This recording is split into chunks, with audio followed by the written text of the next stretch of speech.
সাপ্তাহিক ছুটির দিন হলেও হাম ও উপসর্গসহ রোগীদের নিয়ে হাসপাতালগুলোয় স্বজনদের ভিড়। গত ২৪ ঘন্টায় ডিএনসিসি হাসপাতালে ৩১৮ রোগী ভর্তি হয়েছেন। নিবিড় পর্যবেক্ষণ কেন্দ্র আইসিইউতে আছেন ৫৪ জন, যার মধ্যে বেশিরভাগই শিশু।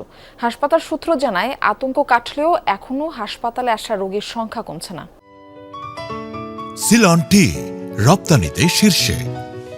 একের পর এক শিশুকে নিয়ে হাসপাতালে ভিড় জমাচ্ছেন অভিভাবকরা। জুরাইন থেকে এসেছে এই পরিবারটি। ১ সপ্তাহ যাবৎ ৮ মাসের মাহিরার শরীরে দেখা দিয়েছে হামের উপসর্গ। সন্তানের চিকিৎসা নিয়ে উদ্বিগ্ন মা। জ্বর থামতেছে না, অ্যান্টিবায়োটিক দেওয়ার পরেও, যার জন্য এখানে আমাদেরকে ওইখানে টেস্ট করছি, করার পরে ধরা পড়ছে আর কি, যে ওর হাম আবার মুখে র্যাশ বেরিয়েছে।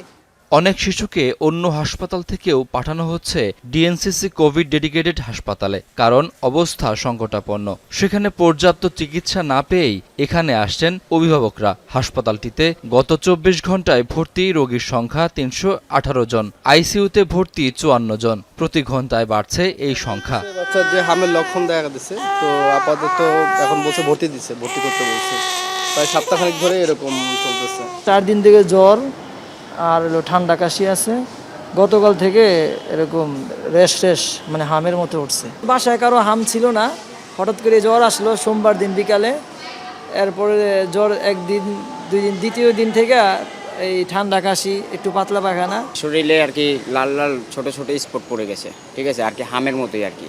যাদের অবস্থা খানিকটা ভালো তাদের অনেককে প্রাথমিক চিকিৎসা দিয়ে বাড়িতে পাঠানো হচ্ছে, আবার অনেককে ভর্তি রাখা হচ্ছে হাসপাতালে। দেশের বিভিন্ন জায়গা থেকে রোগী নিয়ে হাসপাতালে ছুটে আসছেন স্বজনরা। তারপর ভর্তি দিতে চাইছিল না, আমরা মানে জুড়ে ভর্তি থাকতে চাইতেছি না। ভর্তি দেয় নাই, বলছে যে বাসায় ওষুধ দিয়া দিছে, যদি ভালো হয়ে যায় ভালো হইব, না হলে যদি জ্বর বমি বেশি হয় পাতলা পায়খানা তাহলে ভর্তি করতে। ঔষধ টষধ দিয়ে দিয়েছে ডাক্তারে, পরে বলছে যে শ্বাসকষ্ট যদি বাড়ে তাহলে নিয়ে এসেন কালকেরা, ওই জন্য আজকেরা আসছে।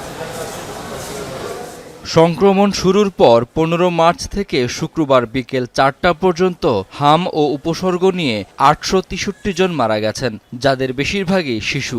নতুন আক্রান্ত ১,২১৮ জন। শাকিল হাসান, যমুনা নিউজ, ঢাকা।